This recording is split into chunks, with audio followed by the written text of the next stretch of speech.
everyone, welcome again to another episode of Sarah Speak. This is your podcast where we dive into the art of transformation, motivation, business, and finances. And today, as part of our Winning Big in 2025 series, we're going to talk about peer pressure. Yes, you heard me, peer pressure. Many of us connect peer pressure with children, teens, youths. What does peer pressure have to do with me, an adult doing business? Today, that's what we're going to talk about. And you are going to see how peer pressure, even in adults, makes people to make the wrong decisions, affects businesses negatively, has made businesses to collapse, and still making businesses collapse every day, have ruined businesses, have ruined families, and have ruined finances, bankruptcies on the back of peer pressure. And that's what we'll be talking about today. Sit with me, grab a bottle of water, grab a cup of coffee, take your pen and your notepad, and let's dive right in. Yes, peer pressure. Today, we'll be starting with a definition of peer pressure. And we'll be looking at the Merriam-Webster dictionary. And it gives a very simple definition of peer pressure. As people feeling that they are under pressure to be like their peers, to do things that they normally would not want to do just because they want to be accepted or because they want to feel that they belong. Because you want to be accepted or you want to feel like you belong. And you do things and make decisions that are really not in sync with who you really are. And that's what we're talking about today. When we think about peer pressure, we think about a child or a youth that is being pressured to make a risky decision, do something risky. Oh, smoke marijuana, take cocaine, take drugs that will make you not sleep when you are reading, or wanting to join the gang, so they change themselves. But even in adulthood, many of us are operating under peer pressure and we do not recognize it. Many people make financial decisions that cripples them because of peer pressure. And I'm going to give a few examples right now. Think about it. Have you felt under pressure to upgrade your home, to buy a new car, to buy Ashoebi? Hey, Ashoebi is a big one. We'll talk about that one. Just because you want to impress your neighbors, you want to impress your friends. Your husband's colleague just bought a new car and you feel like, why is my husband not buying a car? Don't we deserve that car in this house? You don't know who the other person's parents are. Maybe he doesn't have as much financial responsibilities. Meanwhile, your husband is carrying your family, carrying his parents, carrying your own parents, carrying siblings training, but you are looking, oh, my husband's colleague just bought a. So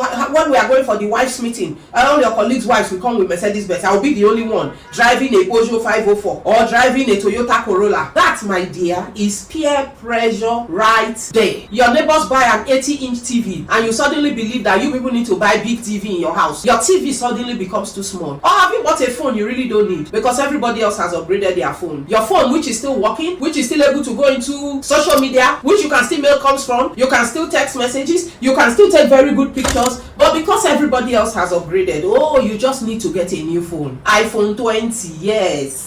Is peer pressure, my dear. Or you just need to wear that wig. Why won't you be the one to wear bone straight or that human hair? You know, that 2.5 million or 2.8 million naira one. Meanwhile, you and your husband are still living in rent, but you want to buy 2.8 million naira wig because you want to belong. You want to belong. You are in the in crowd now. You are a happening girl. It's peer pressure. Even for the guys, you don't have money, but you want to show off. You want to be in all the nightclubs. You want to go to the lounges. You want to see and be seen. You want to drive a big car that you cannot afford. You go into debt and bankruptcy because you want to drive a G-Wagon. All of that is what peer pressure is about. Making decisions against your very self, against your values. Decisions detrimental to you, both financially and otherwise, because you want to impress or because you want to belong. It's peer pressure, my dear. So when you are talking to your child and praying for your child against peer pressure, first of all, look at yourself. And like the good book says, remove the log in your eye before you see the speck in your brother's eyes. So when you are fighting your children, why are you falling to peer pressure? Look at yourself and say, am I a good example? Or am I giving them example of how to always want to please others and displease myself? Many businesses have failed because of peer pressure, and that's why we're talking about it today. Let me talk to you now about the power of discipline and financial planning. Success in 2025, even will not be defined by how much you spend. It will be defined by how much you save and how much you invest. That's what will determine success, business success, financial success. I'm not saying don't buy things that you really need. I'm saying don't just buy things because you want to show off. Really, nobody is noticing. Nobody is competing with you. You are the one competing with yourself and other people. Nobody cares really, because when push comes to shove and things go south, those people you want to impress, they will not be there for you. Warren Buffett says if you buy things that you do not need, very soon you will begin to sell the things that you need. You see, many people make wrong decisions. They buy consumables, things that will go out of fashion, things that they really don't need. And then when the impact of those decisions begins to hit them hard, they begin to sell the things that they need.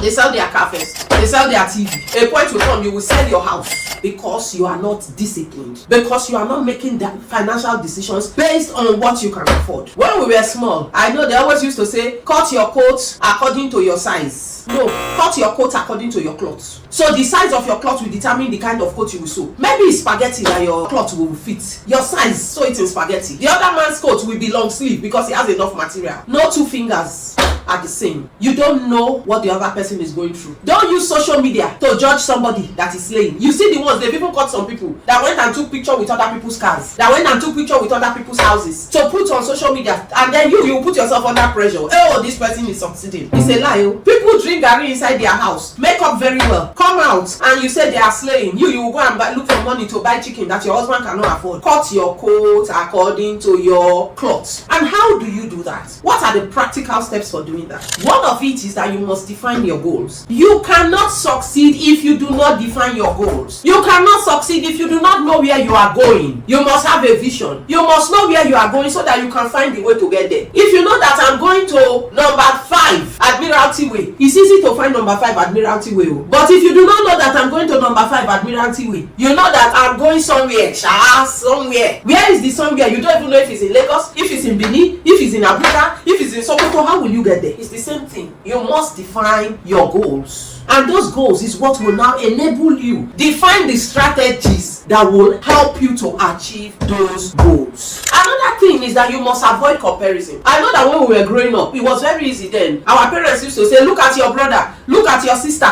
look at Mama Lagbaja's daughter, you people are the same age, look at Baba Lagbaja's child. As an adult, you retrain yourself. There's nothing like comparison. The next person's destination is not your destination. So if you are comparing yourself with people, the person you are comparing yourself with only wants to go to Admiralty Way. You want to go to London. When you enter the same vehicle, will you reach your destination? The person needs a car that will take them to Admiralty Way. You need a plane that will take you to London. But you are following somebody and looking at them. Stop comparing yourself with other people. Their goals are not your goals. Their destiny is not your destiny. Their purpose is not your purpose. Be focused. Know your goal, define your strategy, focus on your goal, work at it, focus on it, and you will achieve it. It might take time, it might tarry, but it will surely come to pass. Budget ruthlessly. My elder sister taught me this. Thanks, sis. Budget ruthlessly. Even as a teenager growing up, she had a budget for everything. She knew what she wanted to do with her money. Me, I wasn't so focused as a child. So even until my 30s, I didn't know about budgeting. But my sister had done it consistently from when we were kids. And then in my early 30s, a dear friend, Anita Okoro, she now sent me a spreadsheet that she uses for her budget. When salary comes, she has broken it down. She knows exactly what she's going to do. And she knows how much she's going to use for humanitarian work. So I want to dash somebody money, I want to do this. She sent me that spreadsheet as well. When I was taking a decision, after over 20 years in Shell, that I wanted to retire, another good colleague sent me a spreadsheet that I should use to look at my budget for the next 3 to 5 years, so that I can decide if it was a good decision to take an early retirement at that point. What are the expenses you are going to have for the next 3-5 years? What is the money you have? Is it going to cover you for in the near future? How do you? So without a plan, without a budget to fit the plan, it's difficult to make good decisions. Learn to budget. When you know your goal and you define your strategy, you know what your income is. First of all, you know I want to save 10-20%. You know what you have. If you have a budget, it makes it easier for you to be disciplined and keep your focus. Let me tell you, every naira must have a job. There's no free money. Every naira must have a job. It's in your hand. There's something for you to achieve. Use it to achieve that goal. That is what the budget does for you. Be ruthless with your budget. Keep to it. After a while of discipline, you will find out that the benefits outweigh the pains you had in being disciplined. And the fourth one, which is very important, surround yourself with like-minded people. As Jim Rohn says, he says you are the average of the 5 people you spend the most time with. Look for people who add value to you. Look for people that you admire. You admire their character. You admire their behavior. You admire their lifestyles. And identify what it is about them that you admire, that you want to emulate. Don't just look at somebody and say, oh, I like this person. Because everybody has a part to them that will not serve you well. So when you are looking for mentors and role models, identify what it is that you want them to mentor you on, or what you are looking up to them as a role model in, and follow that path. Because many people get derailed in life because they say this person is my role model, so everything that person does you just want to follow it. Life is not like that. The person might have secrets. There are areas of that person you don't know. So identify what it is in that role model that you want to emulate, and emulate that one. Leave the other things aside. And let me tell you, the most important thing for us in 2025 to win big together, we must be constantly saving and we must be constantly investing. It must become a habit. It must become a culture. It must become a lifestyle. Not that you will save small and then you won't save small. No. Consistency is the name of the game. Consistency.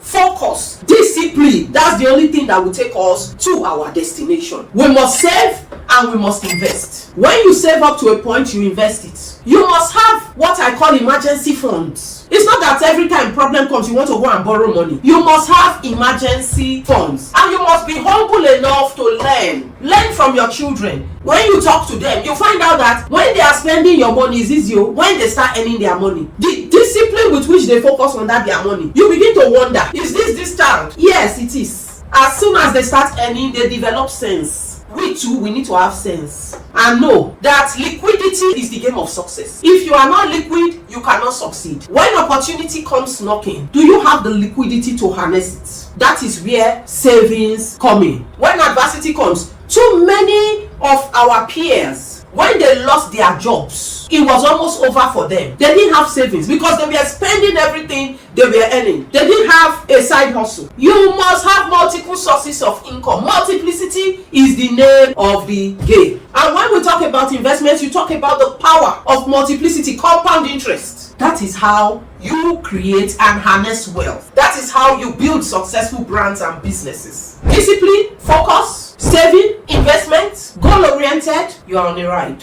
And then you need to understand, when you are in business, pay yourself a salary. The whole profit from the business is not for you to just be spending anyhow. Pay yourself a salary. Pay yourself first. Also, invest wisely. Stocks, bonds, business. Invest in projects that will create wealth. Fixed and liquid assets are key for success. You cannot put all your money in fixed assets. You must have liquid assets, because in the day of trouble, to start looking for buyers for your fixed assets is a problem. That's why people just sell things anyhow. Say let them go, it's distress sale. No, you must balance it. You must have some liquid assets so that when you need emergency funding, you have money to meet emergency funding. Reduce borrowing to a minimum, especially in Nigeria today, where I was hearing that bank loan is now 35% per annum. It doesn't support any business. When MPRO is 27%, you must learn to build emergency funds so that you don't use all your profits to pay interest. The simple thing I'm saying is that for us to win big in 2025, we must overcome peer pressure and we must begin to make wise decisions. Decisions not to impress. Decisions not just to appear good today. We must begin to look at long term. Because if you want to succeed, you must be able to play the game for the long term. Not just for today, but for tomorrow, for next year, for 10 years down the line, for 15 years down the line. The Bible says that a righteous man leaves an inheritance to his children's children. So you are playing for the long term. And for you to do that, you must be able to make wise decisions, right decisions. And the best way to do that is to make decisions to achieve your goal, not decisions to impress people that don't even know that you exist. So as we step further into 2025, I want us to ask ourselves these questions. Are we making the right decisions? Are we making decisions that will build wealth? Are we making decisions that will build businesses? Are we making decisions that when we look back on those decisions 10, 15, 20 years from now, we will give ourselves a pat on the back and say, yes, I made the right choices. I made the right decisions. I bought the nighttime candles. And today, I am enjoying the benefits and the dividends. Yes, that's the way to grow success in 2025. If you enjoyed today's episode, tell a friend, forward our link, subscribe to our channel, invite others to subscribe, because we are not doing this for today. We are building wealth together, because we know that in life you don't win alone, and we are very focused and determined that we will all win big together in 2025. Have a great day and remain blessed. Thank you.